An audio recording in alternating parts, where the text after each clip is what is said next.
Kalau di tempat saya penulis, nulis saja. Nulis saja udah susah, nanti yang lainnya kita yang bagian sendiri ya. Kita pernah beberapa bulan punya omset itu untuk beli pulsa, kita nggak cukup. Minat baca untuk buku hard copy-nya ya. Tapi kalau kebutuhan untuk pengetahuan itu masih tetap tinggi.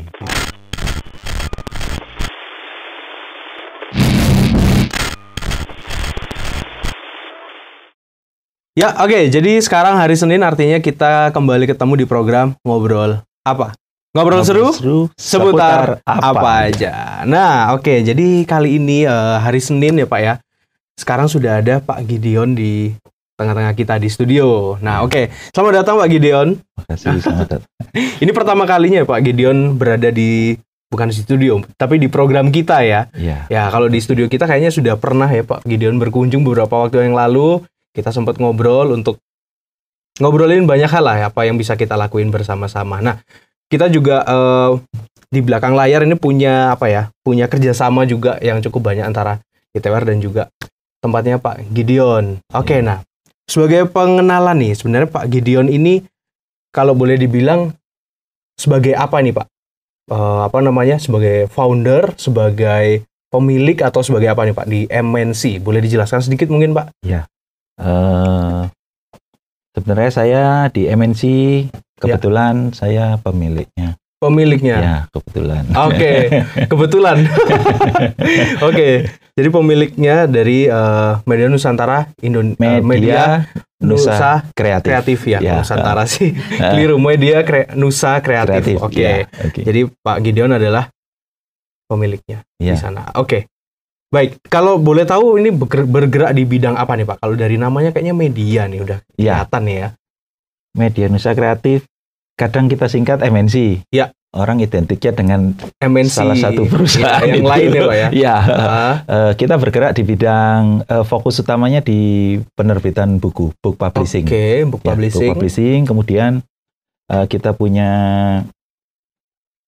usaha yang turunannya penerbitan itu ada, kita punya digital print. Oke, digital printing. Kemudian distributor buku. Oke. Khusus buku, sama satu lagi saat ini kita bergerak di digital publishing. Digital publishing juga. Digital publishing ini seperti apa nih Pak? Contohnya?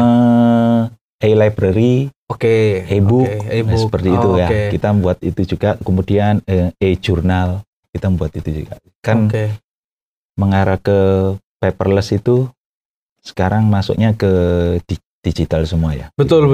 Dan kayaknya di luar negeri juga mulai populer yang namanya audiobooks juga ya Pak ya. Ya. Nah, audiobooks juga itu, tapi audiobooks kayaknya di Indonesia masih belum terlalu populer banget sih kayaknya audiobooks.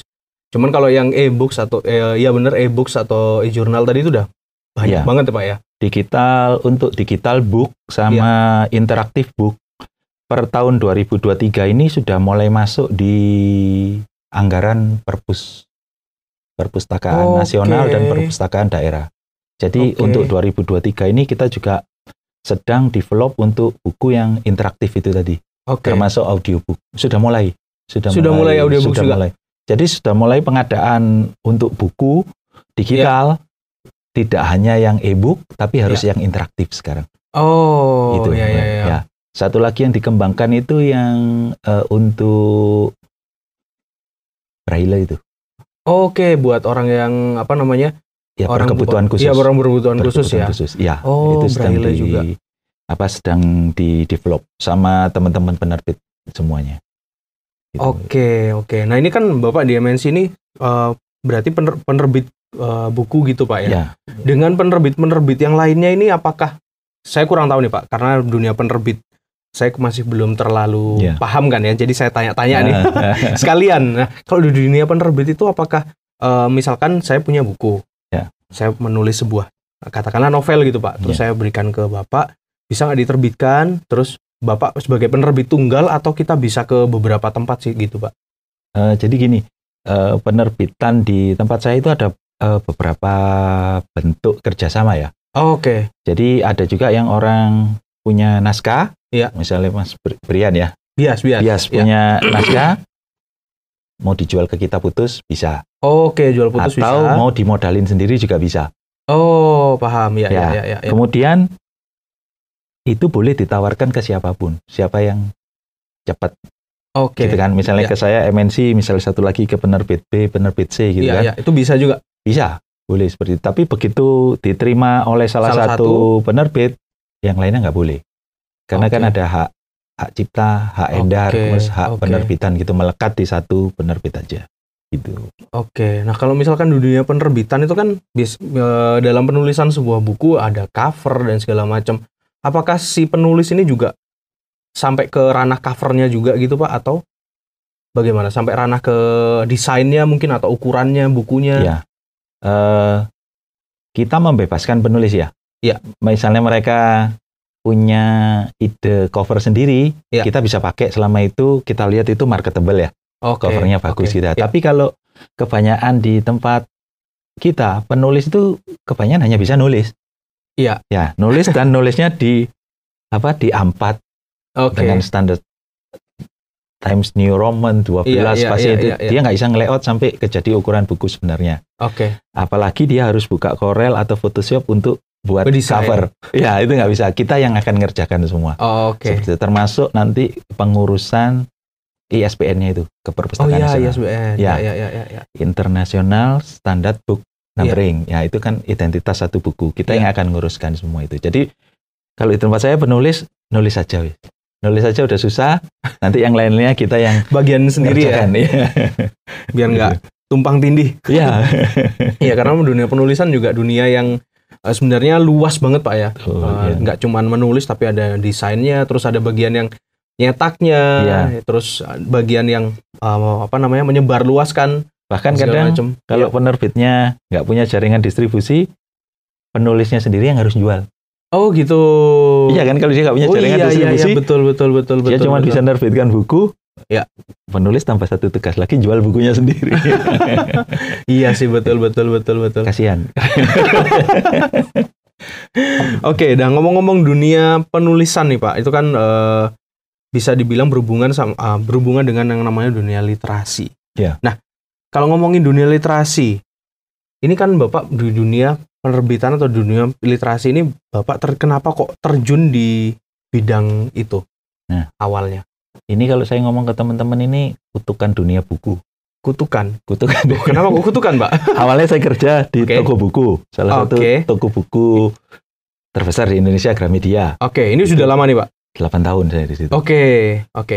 Pindah, kerja sendiri, gak berhasil. Ditawari sama mantan bos saya, masuk lagi ke kompetitornya Gramedia, namanya grupnya Toko Buku Karisma. Dulu ada Toko Buku Karisma, sekarang tinggal beberapa mungkin di luar pulau ya. Iya. Kemudian saya jadi suppliernya bukunya, punyanya Karisma Group kan. Salah satu customer saya Toko Buku Togamas Group. Iya. Kalau Togamas ada di dekat di Malang, kita ya, di Malang ada. Ya. Kemudian kenal baik sama pemiliknya. Ditawari lagi, ikut aku aja pulang ke Malang daripada di Jakarta. Itu dulu di Jakarta waktu itu. Jakarta. Baru pindah Malang sejak saya bergabung di Togamas.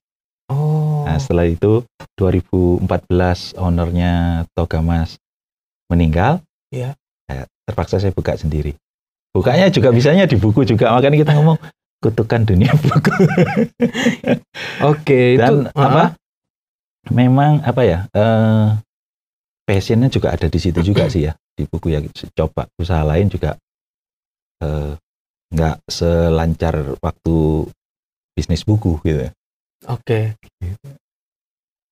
Nah, kalau ngomongin dulu kan Bapak waktu dari Togamas terus buka sendiri nih. Buka sendiri itu langsung buka penerbitan gitu atau apa nih Pak idenya awal dulu? Betul, bukanya penerbitan. Langsung. Karena pada saat di Togamas itu saya memang beberapa kali benahin toko yang bermasalah. Kemudian posisi terakhir itu saya benahi penerbitannya punyanya Togamas.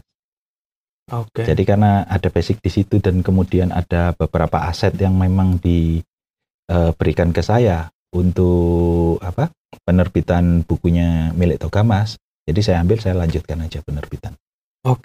Gitu. Jadi sudah cukup lama Pak ya di dunia perbukuan literasi ini. Kurang lebih berapa tahun Pak kalau diruntut dari awal Gramedia sampai sekarang? mungkin 22 tahun ada. Oh, 22 tahun, berarti tahun 2000-an lah ya dulu awal 98. Oh, 98. Ya, udah lebih lama. 25 mulai. lah, udah 25 tahun ya. Sudah cukup lama. Iya. Tahun itu saya masih TK kayaknya. Iya, oke. Jadi Pak Gideon sudah cukup lama di dunia literasi. Nah, pasti ada suka dan dukanya nih, Pak. Apa sih, Pak, suka dan duka yang mungkin pernah dirasakan? Nah, kalau di buku itu terutama di dunia penerbitan, ya, itu sukanya banyak ya, banyak ketemu orang baru, ya. Kita punya banyak buku baru, kita baca banyak buku ya, pasti sedikit banyak dapat ilmu lah, meskipun kita nggak bakal baca bukunya penulis itu sampai habis, paling nggak kita resumenya kita baca, kita dapat sesuatu. Kemudian yang kedua ya, pasti profit yang kita seneng, kalau dapat profit pasti seneng. Dukanya itu ya kompetitor banyak. Yang kedua harga bahan baku kertas itu kan cenderung naik terus. Susah itu naik terus. Kemudian masalah kita lagi juga di pembajakan. Pernah betul. Saya terbitkan baru 2 minggu saya berikan ke penulisnya, sudah ada di Shopee. Loh. Bajakannya. Sempat saya beli juga. Ternyata beda ukuran, beda kualitas, harganya nggak nyampe 50%-nya kita jual. Nah, itu kendala seperti itu juga. Yang kemudian ya banyak juga penulis yang apa ya namanya nggak bayar, itu juga banyak ya.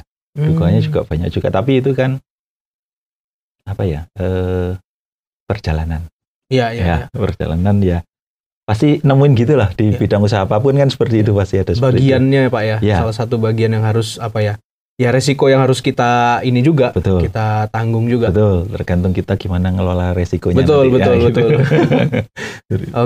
Jadi suka dukanya cukup banyak Pak ya. Sukanya pastinya bisa menutupi duka yang ada lah kalau Bapak bisa bertahan sampai sekarang. Ya, puji Tuhan sampai sekarang nggak sampai rugi gitu aja. Iya. Sukanya lebih besar lah daripada dukanya. Nah ngomong-ngomong dunia literasi ini kan kita belakangan ini dihadapkan sama yang namanya pandemi nih ya. Pandemi orang-orang cenderung banyak yang banyak semua hal itu mulai digital gitu Pak. Ada yang mulai sekolah juga online, meeting banyak meeting online, orang kerja juga mulai banyak yang work from home atau work from mana, dulu sempat ngetren juga work from Bali dan segala macam. Nah, waktu di dunia literasi waktu pandemi kemarin itu bagaimana nih Pak? Itu sebenarnya masa paling susah buat kita penerbit yang mengandalkan buku hard copy ya, cetak. Karena pada saat itu kampus libur semuanya. Iya, betul. WFH ya. Betul. Terus toko buku tutup karena orang tidak boleh masuk mall, tidak boleh mengundang keramaian. Kemudian staf kita semua juga harus WFH semua kan. Itu paling parah. Bahkan kita pernah beberapa bulan punya omset itu untuk beli pulsa kita nggak cukup. Jadi kita makan tabungan pada saat itu. Dan pada saat pandemi itu benar-benar banyak membunuh rekan-rekan kita penerbit yang lainnya. Banyak yang tutup. Kolaps. Nah, pada saat itu kan mikirnya gimana ini, ada aja yang menerbitkan masih ada. Cuman nggak sebanyak sebelum pandemi ya. Terpaksa kita pivot dulu. Pivot ke usaha lain gitu kan. Kita punya aparel sama kuliner untuk nutupin biaya operasional dulu. Karena anak-anak juga di rumah kan kita juga harus tetap bayar meskipun tidak 100% kan. Yang penting mereka bisa makan, bisa beli pulsa, itu kita tetap harus bayar itu. Tapi ya puji Tuhan kita bisa lewat. Jadi kita bukan salah satu yang ikut mati pada saat itu gitu. Sampai sekarang kita juga masih bisa tumbuh ya, sebenarnya ya kebaikan Tuhan toh ya. Kalau saya Tuhan, karena lihat teman-teman yang sudah pada collab gak bisa bayar supplier itu kita juga ngeri pada saat ada ketakutan tersendiri pastinya. Untuk nutup gimana? Ya pivot dulu aja. Orang dulu kan di rumah pengen, kan lagi ngetren baju-baju tentang COVID itu. Oh iya, yang ya. custom satuan kita buka di situ dulu. Kita juga punya aparel namanya Automodis dulu. Oke. Terus kita punya kuliner namanya itu Never Eat Alone namanya. Kita jualan kuliner pada saat selama pandemi itu tadi gitu. Tapi di penerbitan kita lakukan secara online. Jadi pada saat itu kita spam semua data dosen.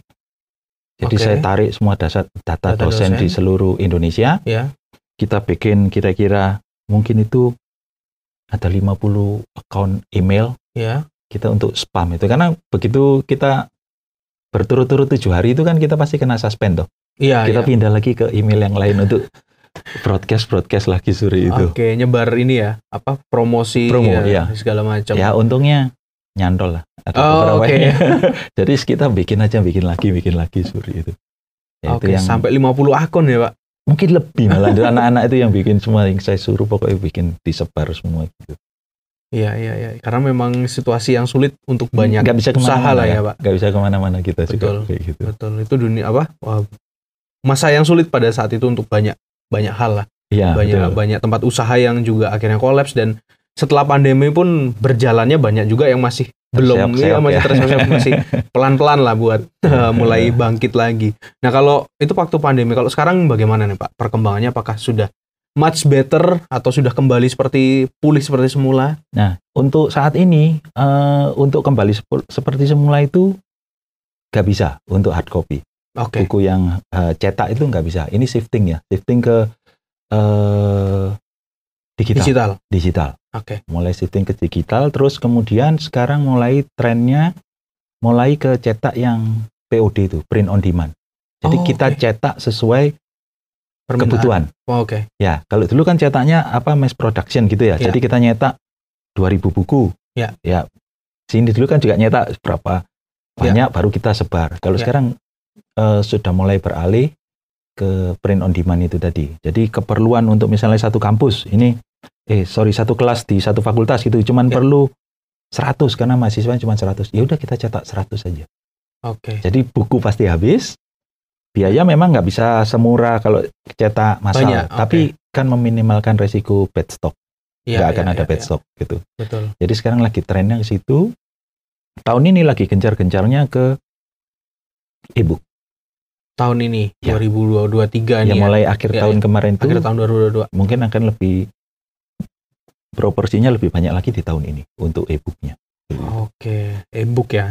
Nanti untuk e-book ini kayaknya kita banyak bahas di sesi yang kedua nih Pak, karena itu sesi yang lain ya.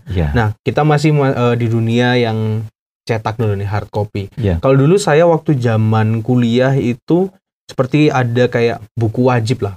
Kamu kalau untuk mata kuliah A, ini ada buku wajib, ini. Nah, untuk mata kuliah B lain lagi bukunya. Nah, kalau untuk sekarang apakah sama seperti itu, Pak? Kalau Bapak lihat. Kalau saya perhatikan setelah pandemi itu semua berubah. Pola mengajar dosen pun itu sudah mulai nggak bisa kayak dulu ya. Kalau dulu mewajibkan mahasiswanya beli karena ada satu keuntungan ekonomis untuk dosennya juga kalau bukunya dibeli orang kan. Tapi pada saat pandemi mereka WFH ya, kuliah dari rumah. Kan dosennya nggak bisa memaksa beli buku. Mau beli di mana? Toko nggak ada. Juga. Terpaksa mereka memberikan bab per bab untuk mereka ngajar kan. Nah itu yang juga salah satu yang menyebabkan buku cetak itu menurun. Iya, pasti menurun karena sudah dibagi bab per bab dan mereka nggak harus beli kan. Pada saat itu pun dosen tidak akan mewajibkan dosen beli karena ekonomi keluarganya pun lagi susah. Pada saat pandemi orang tuanya mungkin usahanya keganggu atau pasti ada penurunan ekonomi lah sehingga tidak ada kewajiban untuk membeli.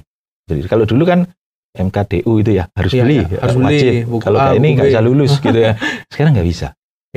Sekarang pun setelah pandemi berlalu pun pola-pola seperti itu masih tetap ada.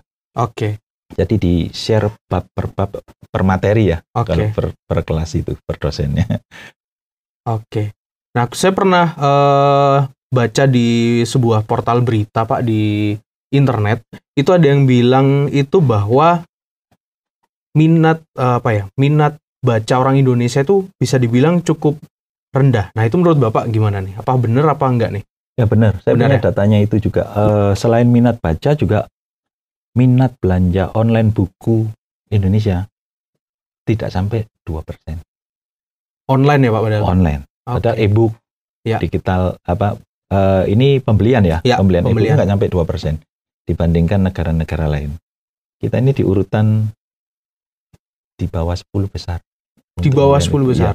Ya. Minat baca juga berkurang karena tergantikan oleh internet. Ya, terutama untuk bidang literasi yang itu sifatnya generik. Resep masakan. Dulu betul. Kan ngetren banget. Sebelum ada Google majalahnya itu kan, malahan. Iya, ada majalahnya orang langganan itu. Nah, sekarang kan nggak perlu. Sekarang mau masak rawon, tinggal buka aja di Google yang versinya siapa. Nggak bayar, nggak apa. Iya. Sebenarnya yang turun tuh minat baca untuk buku hard copy-nya ya. Tapi kalau kebutuhan untuk pengetahuan itu masih tetap tinggi gitu seperti itu. Kayak komik dulu kita beli Elex Media kan. Iya. Sekarang kan tinggal download manga banyak. Iya banyak. Nah, gratis dan tidak berbayar. Iya betul sih banyak. Gitu. Tapi permintaannya masih banyak, cuman caranya aja Pak ya yang berbeda. Betul. Iya. Kalau baca tetap menurut saya sih tetap tinggi ya cuman untuk baca yang hard copy itu yang berkurang. Menurun. Iya, berkurang. Karena mereka harus beli. Betul. Terus bacanya kapan? Kalau di gadget kapanpun kan mereka bisa baca seperti itu. Makanya kita harapkan dengan pindah ke e-library dengan e-book itu nanti bisa menggantikan itu. Itu juga salah satu bisa dibilang tantangan juga Pak ya di dunianya Bapak nih. Ya, tantangan dan ancaman ya. Tantangan dan ancaman karena memang digitalisasi ya itu sih benar kalau ngomongin soal ilmu kita cari sesuatu cari di Google pasti udah ketemu gitu. Jadi orang kayak minat untuk cari lebih dari hard copy-nya itu kayak kurang jadinya. Betul, iya. Padahal kalau kita baca secara keseluruhan bukunya itu pasti yang didapat akan beda lah daripada kita ngambil kutipan gitu kan. Nanti pada saat bahas e-book saya bahas itu. Oke. Karena memang kita bergeraknya ke sana Pak ya arahnya nih. Kita nanti akan tanya gimana arahnya ke depannya nih karena dunia dunia literasi juga dunia yang sudah cukup tua Pak ya. Dunia literasi sudah cukup tua karena orang menulis, orang mencetak dan menyebarluaskan informasi itu udah ada dari zaman dulu banget lah. Dari kertas papirus dan segala macam itu kan berarti dunia yang sudah cukup bisa dibilang cukup lama gitu dan sampai sekarang masih ada bertahan. Dunia masih bertahan cuman polanya berbeda gitu. Kalau dulu orang mau menyebarkan sesuatu ada yang butuh ke publisher dan segala macam. Sekarang orang bisa menyebarkan langsung tadi lewat Bapak bilang tadi kalau misalkan dosen bisa nyebarin langsung dan segala macam karena ya memang dunia arahnya ke sana nih Pak. Trennya pun sekarang kan ada namanya penerbit indie. Ini seperti apa? Tidak tergabung di anggota IKAPI. Ikatan Penerbit Indonesia. Jadi penerbit indie ini kebanyakan bukunya itu yang agak ke kiri-kirian, menonjolkan ke feminisme. Sekarang itu kan yang di luar jalur lah. Yang dalam tanda kutip kontroversi gitulah. Betul, iya. Itu banyak dan penjualannya pun cukup bagus seperti itu. Lalu mereka menjualnya apakah di toko buku konvensional atau bagaimana Pak? Mereka anti toko buku. Gitu. Ya, mereka ingin karena toko buku kan mereka pikir itu potongannya terlalu besar. Karena akan ada rapat yang dibagi untuk toko buku kan. Mereka lebih baik jual sendiri dengan jaringannya mereka. Berarti punya market sendiri lah. Punya market sendiri dan marketnya cukup besar. Istilahnya penerbit indie tadi Pak ya? Indie, iya. Indie publisher. Nah, itu kebanyakan Jogja banyak. Gitu di Jogja banyak. Iya. Oke. Jadi itu tulisannya bisa dibilang mostly banyak yang kontroversi gitu lah Pak ya? Bisa kontroversi, bisa juga mereka menerbitkan buku-buku yang umurnya udah 50 tahun ke atas yang sudah open publik ya. Jadi bisa mereka ambil gitu kan. Diterbitkan, diterjemahkan dalam bahasa Indonesia. Gitu. Tapi biasanya indie itu identiknya kiri. Iya sih. Ya gitu seperti itu. Identiknya agak berlawanan. Oke Pak Gideon, terima kasih kita udah ngobrol banyak sama Pak Gideon soal dunia literasi, dunia publisher juga, dunia publishing yang mana itu baru banget buat saya secara pribadi dan juga buat teman-teman di sini, karena ini kayaknya baru pertama dibahas di kita nih Pak, di sesi kita di program Ngobrol Apa. Oke, jadi kalau gitu kita break dulu Pak, sebelum kita beralih ke sesi yang berikutnya. Buat teman-teman yang sekarang mendengarkan ya, kalian bisa dengerin aja, kalian bisa nonton aja siaran ulangnya besok jam 6 sore hari Selasa seperti biasa. Akan aku buat versi visualnya. Dan habis ini kita akan lanjut lagi ke sesi yang kedua, tentu saja di program yang sama, dengan pembahasan yang lebih menarik nih, kayaknya kita mengarah ke dunia digital Pak ya. Jadi jangan kemana-mana, kita akan kembali setelah yang satu ini.